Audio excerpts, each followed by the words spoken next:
سورہ مومن آیت نمبر 29۔ اعوذ باللہ من الشیطان الرجیم، بسم اللہ الرحمن الرحیم۔ ہم نے پچھلی آیتوں میں یہ بات دیکھی کہ فرعون کس طرح سے ایکٹنگ کر رہا ہے اور بہت بڑا علامہ بن رہا ہے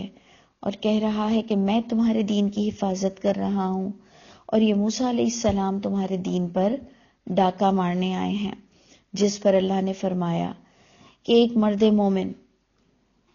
جس نے اپنا ایمان چھپایا ہوا تھا فرعون کے ڈر کی وجہ سے، وہ کھل کر سامنے آ گیا، جو کہ میرے اور آپ کے لیے بڑی انسپریشن پوائنٹ ہے۔ اس میں ایک طرف تو ہمیں یہ ملتا ہے کہ اللہ کی رحمت ہے کہ ہمارے آگے فرعون جیسی کوئی حاکم یا فرعون جیسا کوئی ظالم نہیں کھڑا ہوا کہ ہم حق بولتے ہوئے اتنا دیر لگاتے ہیں اور اتنا سوچ و بچار کرتے ہیں کہ میری ریپوٹیشن کیا ہوگی، لوگ کیا کہیں گے، فتوے کیا نکلیں گے میرے بارے میں۔ اللہ ہم پر رحم فرمائے اور فرعون جیسے ظالم سے بچائے، لیکن الحمدللہ ہمارے پاس ایسا اللہ کی رحمت سے کوئی ڈر یا خوف نہیں ہے، اور اس کے باوجود ہم اس مرد مومن کی طرح اگر اللہ کا کلمہ بلند نہیں کر سکتے تو کتنی بری بات ہے کہ ہم نے اللہ کی دی ہوئی زندگی کا اور ہمت کا کیا فائدہ اٹھایا۔ ایک تو یہ انسپریشن ملتی ہے مرد مومن کے قصے سے، اور ایک بات تو میں ہمیشہ جو سمجھتی ہوں کہ اللہ تعالیٰ کے پاس اربوں خربوں اس سے بھی زیادہ قصے تھے بتانے کو، لیکن اللہ تعالیٰ نے ہمیں سلیکٹڈ آئٹم اللہ کی کتاب میں دی جو کہ میرے اور آپ کے لیے نصیحت نامہ ہو، اور سارے میرا اور آپ کے لیے فائدہ مند باتیں ہیں، اور اس سے ہم نے اپنی زندگی اور آخرت سنوارنی ہے۔ ایک تو یہ مل رہا تھا کہ ہم حق کیوں نہیں بولتے اور ہم اتنا ڈرتے کیوں ہیں، جب وہ شخص اتنی ہمت سے کام لے سکتا ہے تو ہم کیوں نہیں۔ اور نمبر 2، ہمیں یہ بات ملتی ہے کہ اگر گواہی مل جائے تو بہت اچھی بات ہے، نور علی نور، کہ انسان کی سچائی کی گواہی کسی اسی پارٹی سے مل جائے جو اس کے اگینسٹ کھڑا ہو۔ جیسے کہ ہمارے یہاں کوئی وعدہ معاف گواہ بن جائے کسی پارٹی کا تو بہت بڑی اچیومنٹ ہو جاتی ہے نا، کہ اسی کا ہی پرسنل سیکرٹری یا اسی کا ہی پرسنل گھر کا بندہ اگر اس کے خلاف گواہی دے دے ایویڈنس کے ساتھ تو ایک بہت بڑی اچیومنٹ مل جاتی ہے، اور کرپشن کسی حد تک کنٹرول ہو سکتا ہے۔ تو بالکل اسی طرح آپ دیکھیں کہ فرعون ہی کی آل میں سے وہ شخص اٹھا اور اس نے بغیر کسی مدرسے سے پڑھے ہوئے تبلیغ کا کام شروع کر دیا، بغیر کسی 16 علوم کے اس نے تبلیغ کا کام شروع کر دیا۔ اس نے باقاعدہ لوگوں کو بتایا کہ کیوں تم اس شخص کو قتل کر رہے ہو، یعنی موسیٰ علیہ السلام کو، جبکہ وہ دلیل پر بات کر رہے ہیں، یعنی وہ پچھلی کتاب کو جس کو تم دین بنا کر بیٹھے ہو وہی دین تو وہ بتا رہے ہیں۔ اس سے پتہ چلا کہ فرعون والوں نے بھی دین میں بڑی امپیورٹی ڈال دی تھی، ہماری طرح بڑی کتابیں چھپ گئی تھی، بڑے سنی شیعہ والے مسئلے مسائل مسلک نام سب آ چکے تھے کہ ان کے پاس اللہ کی کتاب ہوتے ہوئے بھی یہ اللہ کی کتاب سے ڈسکشن نہیں کرتے تھے، یہ دوسری کتابوں پر جھگڑے ڈالتے تھے صحابہ کرام کے نام پر، اور اپنی اپنی منطق نکال کر انہوں نے دین کی شکل کو بگاڑا ہوا تھا، اور جتنا جھوٹ تھوپ سکتے تھے اللہ پر، نبی پر، صحابہ کرام پر اس زمانے کے حساب سے وہی حال تھا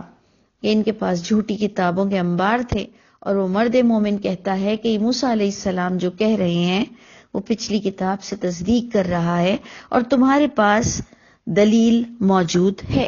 یہ بات ہماری ہو رہی تھی، اور اگر آپ بار بار یاد رکھیں تو ہم نے جو سٹارٹنگ کی تھی سورہ مومن کی، کہ وہ لوگ جو اللہ کی کتاب ہوتے ہوئے جھگڑے ڈالتے ہیں ان کا انجام کیا ہوگا، اور اب ہم فرعون کا انجام پڑھ رہے تھے۔ اینی وے اس نے بہت اچھی تبلیغ کا کام شروع کر دیا، وہ مرد مومن نے۔ اس نے کہا کہ اگر آؤ دیکھ لیتے ہیں، ٹیلی کر لیتے ہیں، اگر وہ جھوٹ بول رہا ہے تو تب بھی اسی پر ہی وبال ہے، اور اگر وہ سچ بول رہا ہے تو ہمیں اپناتے ہوئے کیا خوف ہونا چاہیے۔ لیکن اینڈ ہم نے پڑھا تھا کہ اللہ ہدایت نہیں دیتے ہیں جو مسرف ہو، اسراف کر جائے، اللہ کی باؤنڈری کو کراس کر جائے، کذاب ہو، ہماری طرح دین کے معاملے میں جھوٹ بولنے کا ماسٹر مائنڈ ہو۔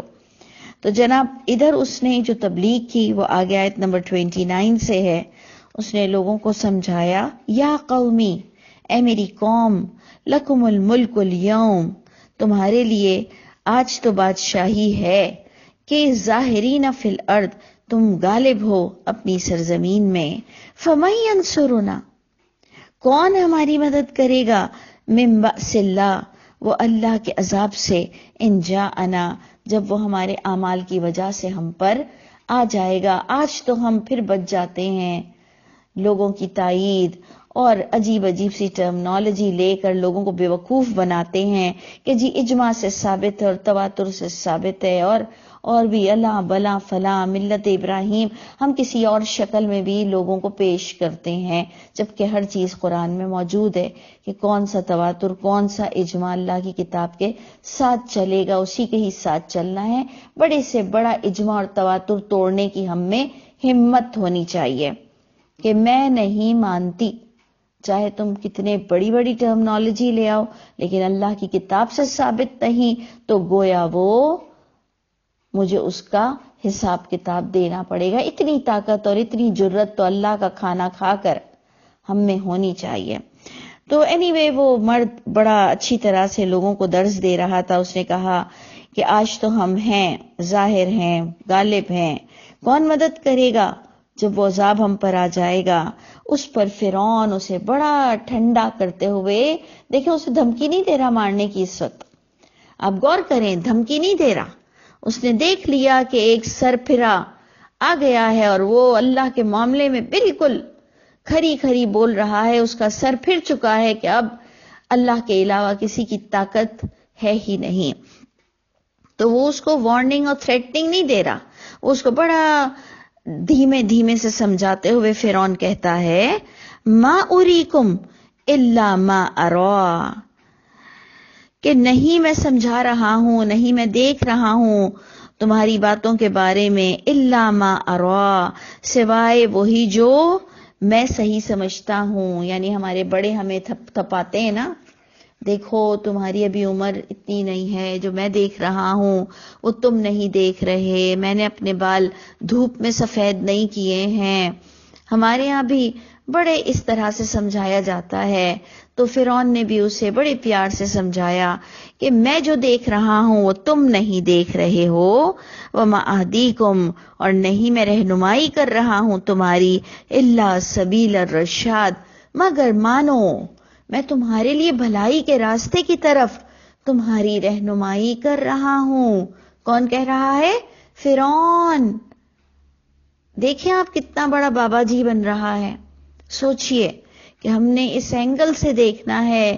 کہ فرعون کو پتا تھا کہ اگر اس مرد مومن نے زیادہ شور مچایا تو لوگ اللہ کی کتاب کو پڑھنے لگ جائیں گے،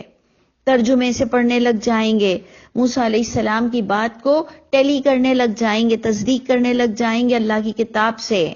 تو فرعون جیسا شخص، اتنا ظالم شخص، اسے جب اپنی سلطنت ختم ہوتے ہوئے نظر آئی کہ اگر میں اور آپ بھی قرآن کو ترجمے سے پڑھ لیں تو یقیناً انشاءاللہ بڑے بڑے جھوٹوں کی سلطنت ختم ہو جائے گی، یقین مانیں۔ کچھ نہیں تو جو سب پر عذاب آنے والا ہے انسانوں کے کرتوت کی وجہ سے، تو بہت پاسبلٹی ہے کہ انشاءاللہ میں اور آپ جب سچ بولیں گے، حق پر چلیں گے، تو انشاءاللہ میں اور آپ عذاب سے بچ جائیں گے، برے حال سے بچ جائیں گے۔ اس لیے انسان حق بولتا ہے اور اسے بولنا بھی چاہیے۔ دیکھیں جب فرعون کے سامنے ایک بول سکتا ہے تو میں اور آپ کیوں نہیں بول سکتے ہیں؟ تو فرعون نے اسے بڑا پیار سے سمجھایا، لیکن وہ شخص اپنی ہی تبلیغ پر گامزن رہا، اس نے اپنی بات کو جاری رکھا اور اس نے کہا وقال الذی، اور کہنے لگا وہ شخص آمنا، جو ایمان لے آیا تھا۔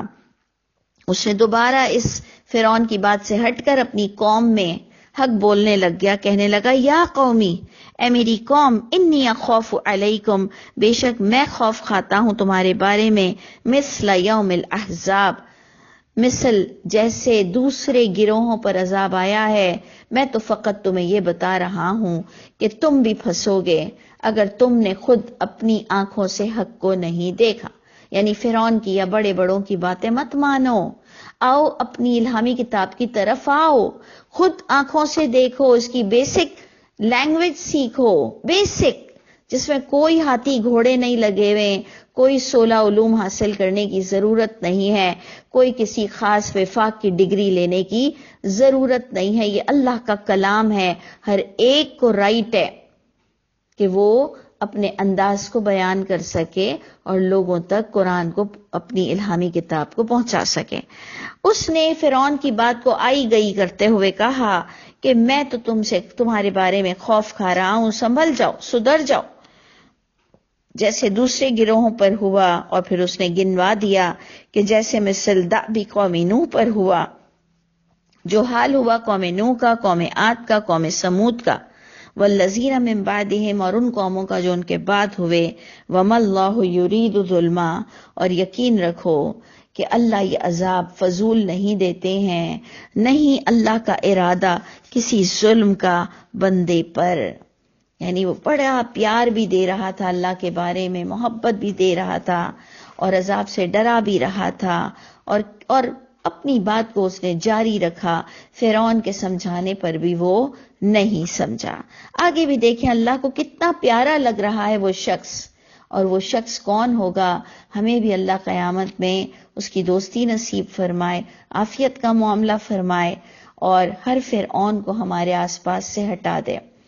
تو جناب اس نے دیکھو اللہ فرما رہے، اس نے اپنی بات کو اور کنٹینیو رکھا اور کہا یا قومی،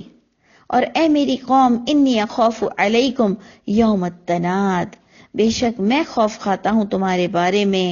کہ وہ جو فریاد کا دن ہوگا، جس دن کسی کی فریاد رسی نہیں ہوگی، کیونکہ اس نے اپنی اس ڈھیل کے دنوں میں کیوں نہیں سنور گیا۔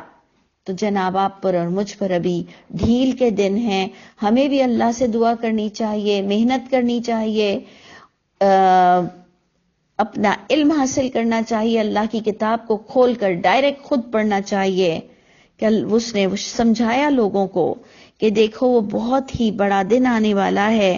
وہ دن ہوگا کہ یوم تولون مدبرین،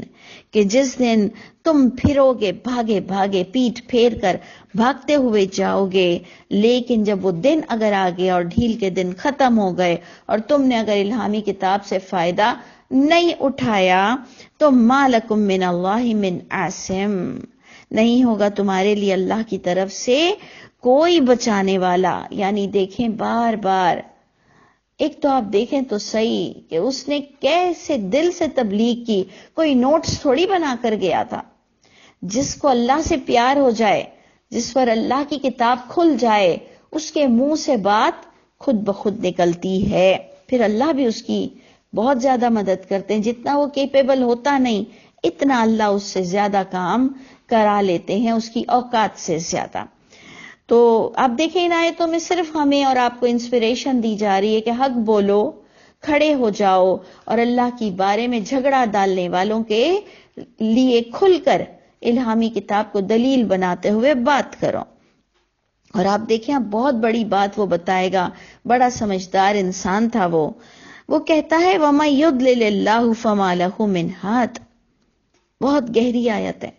جسے اللہ گمراہ کر دے بس نہیں ہوگا اس کے لیے کوئی ہادی۔ یعنی جس کو اللہ ریجیکٹ کر دے، اور اللہ کیوں کسی کو گمراہ کرتے ہیں؟ اللہ نے تو ابھی اس نے کہا اللہ تو ارادہ ہی نہیں کرتے کہ اپنے بندوں کے ساتھ ظلم کا، بھی آپ نے آیت نمبر 31 میں یہ دیکھا، اللہ تو ارادہ ہی نہیں کرتے کسی کے ساتھ ظلم کرے اور کسی کو جاہل رکھیں اور کسی کو ٹائم نہ دے اور کسی کو پڑھنا نہ آئے، کسی کو بات سمجھ نہ آئے، اللہ کی 16 علوم حاصل کرنے کی ضرورت ہو اور پیچھے جا کے اپنے تواتر اجماع سے ٹیلی کرنا پڑے۔ اللہ نے ہمیں اتنی مشکل میں نہیں ڈالا، اللہ نے ہمیں کتاب دی اور کہا ادھر سے ساری بات کھل جائے گی۔ تو یہ جو اس نے کہا نا، جسے اللہ بھٹکا دے اس کے لیے کوئی ہادی نہیں، کوئی نبی بھی ہدایت اس کو نہیں دے سکتا۔ انک لا تہدی من احببت، کلیئر محمد صلی اللہ علیہ وسلم کو بتایا گیا کہ جو خود نہیں ہمت اور محنت کرے گا تو اے محمد صلی اللہ علیہ وسلم وہ آپ کو کتنا بھی محبوب ہو، آپ اس کے دل میں ہدایت نہیں ڈال سکتے. تو یہ میرے آپ کے دم کیے ہوئے پانی، یہ میرے آپ کے لکھے ہوئے تعویذ، امام ضامن کیا کام آئیں گے؟ جب ایک نبی ہدایت نہیں دے سکتا اپنے دور میں اپنے لوگوں کو جن کو وہ اولاد سے زیادہ پیار کرتے ہیں، انبیاء کرام، میں اور آپ تو پھر اپنی قوم سے وہ حد پر محبت شاید نہیں کر سکتے ہیں جو ایک نبی اپنی قوم سے کرتا ہے. لیکن اس کے باوجود نبی کے اندر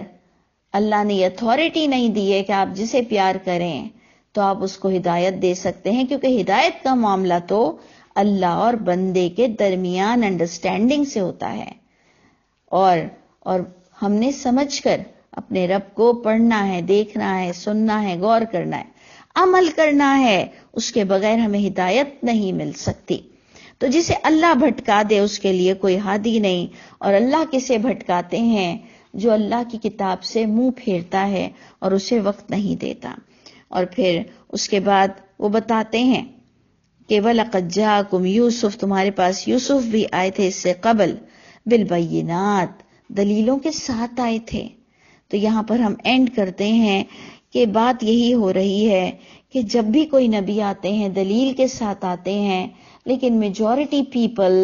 شارٹ کٹ چاہتی ہے اور اپنے بڑوں سے یس اور نو کا فتویٰ لے کر اپنے آپ کو فارغ سمجھتی ہے. اور اس شخص نے سب کو بڑا پیار سے سمجھایا کہ دیکھو اگر تم نے اللہ کو غلط سمجھا کسی اور کے دھوکہ دینے کی وجہ سے تو وہ تو پکڑا جائے گا دھوکہ دینے والا، لیکن تم بھی بچو گے نہیں. اللہ تعالی ہم سب کو یہ باتوں سے اپنا معاملہ درست کرنا نصیب فرما دے.